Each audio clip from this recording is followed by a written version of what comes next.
Hello everyone, I welcome you all at अधिष्ठान IS. अधिष्ठान IS में आपका स्वागत है।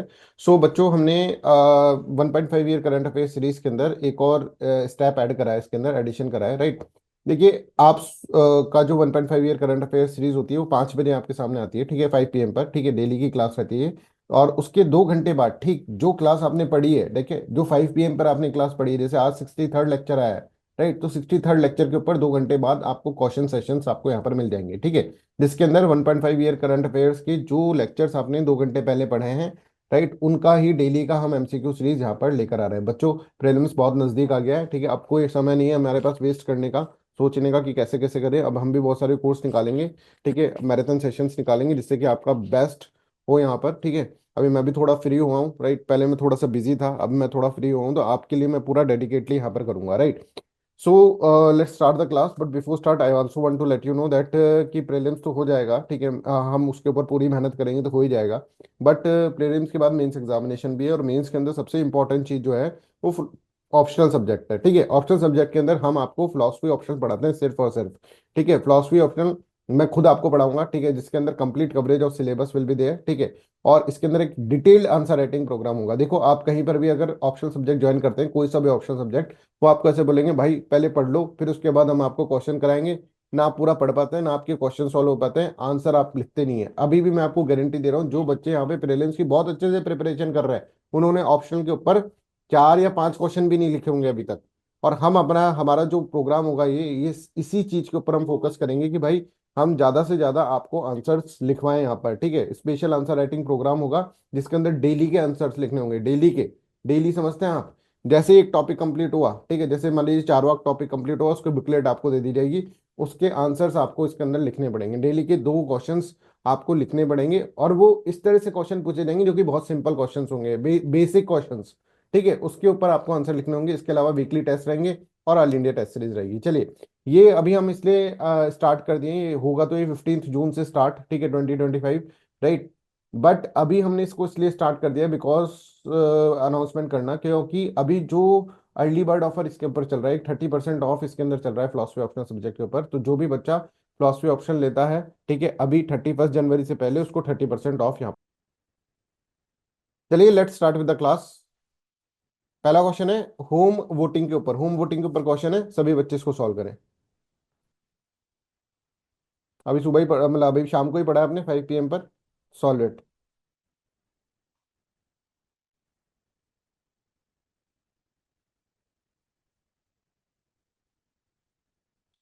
चलो, consider the following statement regarding home voting. पहला है ये, home voting refers to the provision of casting a vote from the one's resident for the voter with physical disabilities, senior citizen above 80 years, ठीक है। तो ये 80 years वाला option है, that is wrong. 85 years था, 85 ईयर्स में घर पे जाकर वोटिंग करवाएंगे, ठीक है, घर पे जाके आपका वोट हो जाएगा, ठीक है, जिससे कि जो इलेक्शन कमीशन का मोटो है, ठीक है, no voter is left behind, वो सक्सेसफुल हो। तो जो गरीब मतलब जो फिजिकली डिसेबल्ड है, जिनकी फिजिकल डिसेबिलिटी 40% से ज़्यादा है, प्लस यहाँ पर देखो जो लोग जो हैं, जो 80 ईयर्स 85 ईयर्स के हैं, उनके लिए ये स्कीम्स लेकर आए हैं, right. I hope this is clear to everyone, यहाँ तक सबको क्लियर है। चलो आगे हम चलिए आगे हम देखें। इसके अंदर it was introduce for the first time in the India during 2024, that was right, ठीक है। अगर आपने देखा होगा वीडियो तो आप समझ गए होंगे उसको। Election commission ensure that home voting is conducted under strict vigilance, ये तो करेक्ट है ही, राइट, ये तो करेक्ट है, ये तो ऐसे ऑप्शंस दे रखा है इसके अंदर। तो first is wrong, second is correct and third is correct. तो second and third will be the correct answer, C will be the correct answer, right. तो होम वोटिंग के बारे में ये आपको बता रखा है, right. Second question, doctrine of coverture, ठीक है, कवर्चर डॉक्ट्रिन के ऊपर क्या है ये आप इसके अंदर देखें, जल्दी सॉल्व करने की कोशिश करें। 2 घंटे पहले ही पढ़ा है।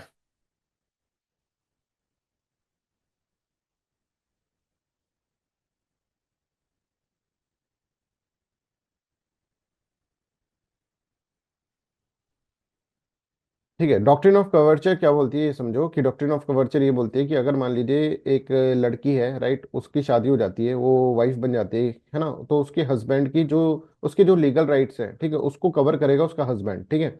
मतलब उसकी खुद की कोई सेपरेट लीगल आइडेंटिटी नहीं होगी, उसके जो राइट्स है वो हस्बैंड के जो राइट्स हैं वही उसके राइट्स हो सकेंगे। मतलब मान लीजिए ये लड़की एक प्रॉपर्टी ओन करती है, तो ये प्रॉपर्टी ओन नहीं कर पाएगी फिर, राइट, ये उसकी हस्बैंड की प्रॉपर्टी बन जाएगी, right. That is known as doctrine of coverture. पहले ही इंग्लिश कॉमन लॉ के अंदर ये था, राइट। फिर बाद में ब्रिटिशर्स ने इसको हटा दिया अपने मतलब अपनी जब ये कॉलोनाइजेशन और ये सब चीजें हटी, ठीक है, फिर अपनी लॉज से भी उन्होंने यहाँ पर हटा दिया ये, राइट। तो बहुत ही डिस्क्रिमिनेटरी लॉ था जिसके अंदर लीगल एंटिटी नहीं होती है एक वीमेन की। अभी ये क्यों आ गया है, अभी ये इसलिए आ गया न्यूज के अंदर बिकॉज मैरिटल रेप के अंदर ये है कि भाई अगर वीमेन, मान लीजिए क्या होता है कि वीमेन जो है 18 ईयर ओल्ड है, राइट, और शी इज मैरिड, तो अगर इसका हस्बैंड इसके बिना इसके कंसेंसस के इसके साथ सेक्स करता है, ठीक है, फिजिकल रिलेशन एस्टेब्लिश करता है, तो उसको मैरिटल रेप, उसको रेप के अंदर कंसीडर नहीं करा जाएगा, ऐसा भारत का कानून है। तो भारत का ये कानून जो है that is coming from the doctrine of coverture, ठीक है, इसलिए ये न्यूज के अंदर था, राइट। तो यहाँ पर देखो, doctrine of coverture is principle of the English common law under which married women's legal rights were subsumed by her husband, that is correct. Under coverture a married women could own and manage property independently of her husband, that is not right, ठीक है, ये सही नहीं है, right. Third, doctrine of coverture was gradually abolished with the enactment of the law such as the Married Women Property Act in the London and similar legal reforms in India, that is correct. First and third will be the right answer, right। तो ये अपन ने इसके अंदर समझ लिया था, ये पढ़ लिया था, राइट। थर्ड क्वेश्चन देखें।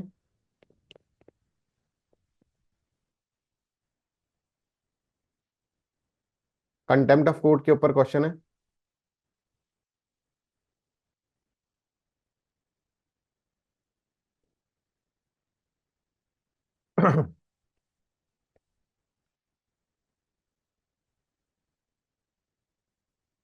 पूछा गया consider following statement with regard to the legal provision of the contempt of courts in India, right.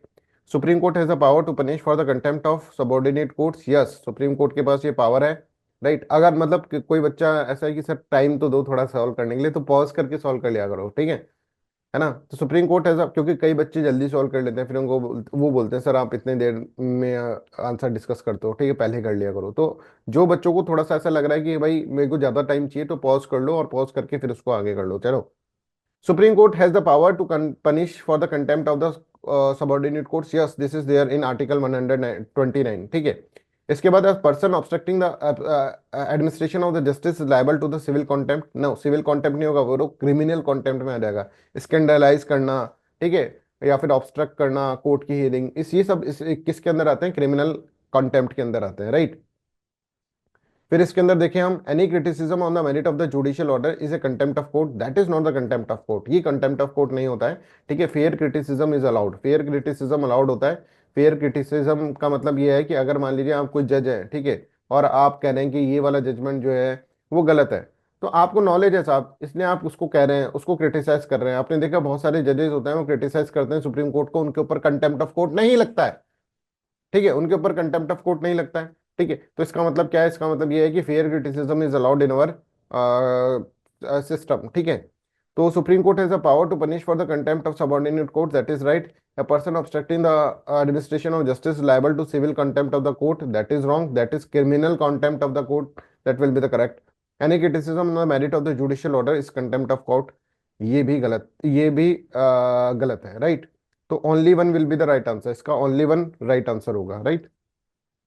फिर क्वेश्चन फोर्थ करें यहाँ पर, ये भी मैंने आपको बताया था, ये एक्चुअली यूपीएससी के अंदर 2022 में पूछा हुआ क्वेश्चन है बच्चों।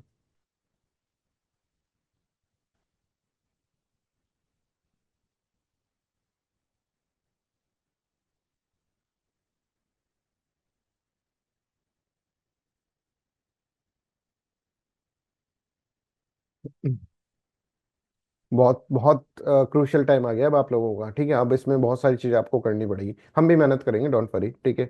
आप इस चैनल को सब्सक्राइब जरूर कर लो, ठीक है। इसके ऊपर काफी चीजें आएंगी, सब्सक्राइब करने से क्या होगा, नोटिफिकेशन और ये सब चीजें आ जाएंगी आपके पास, ठीक है।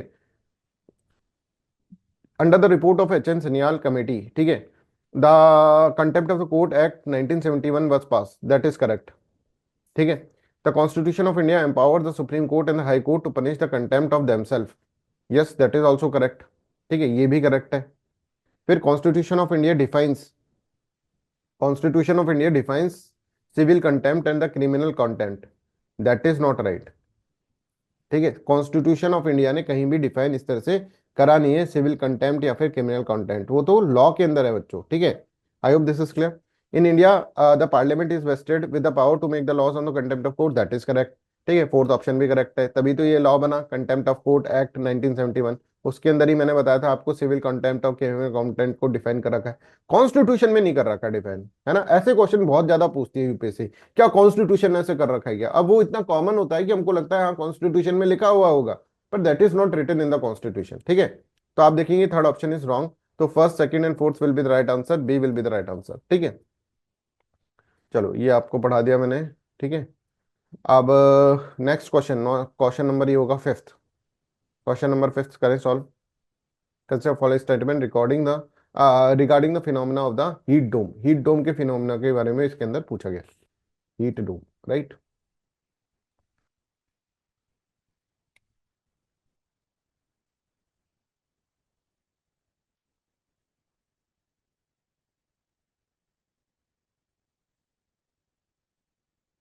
बड़ा क्वेश्चन है, जल्दी से पढ़ लो, पॉज कर लो या तो फिर, है ना, पॉज कर लो, मैं एक्सप्लेन कर देता हूँ। Heat dome occurs when a high pressure system traps warm air in the region preventing it from the escaping, thus causing extreme heat. That is correct. First option is correct. Heat domes are usually accompanied by a drop in the air pressure that leads to the thunderstorm. No, air pressure ज्यादा हो जाता है ऊपर, ठीक है, ऊपर air pressure ज्यादा है, नीचे से हीट आ रही है, हीट को ट्रैप कर लिया कि नहीं जाने नहीं देंगे तुझे, है ना। और उसके बाद हीट जो है वो नीचे गर्माहट उसने कर दिया, और हीट वेव्स के अंदर उसने तबाही मचा दी, राइट। तो the phenomena of the heat domes is often link to the severe weather event such as the heat waves drought, that is correct. तो पहला करेक्ट हो गया बच्चों, थर्ड करेक्ट हो गया, first and third will be the correct answer, ठीक है। I hope this is clear. तो this is all about today's class, thank you so much. कैसा ये इनिशिएटिव आपको लगा प्लीज कमेंट सेक्शन के अंदर बताएं, और ज्यादा से ज्यादा मेहनत करें, प्रीलिम्स बहुत नजदीक आ गया बच्चों, बहुत ज्यादा मेहनत करनी पड़ेगी, एक दिन में कम से कम 50 क्वेश्चन सॉल्व करने पड़ेंगे, तब जाकर थोड़ा आप उसके अंदर आएंगे, ठीक है, मतलब प्रीलिम्स के अंदर सेलेक्ट होने की कैटेगरी इसके अंदर आएंगे, right. So that's all for today's class, thank you so much, bye bye, take care and have a nice day.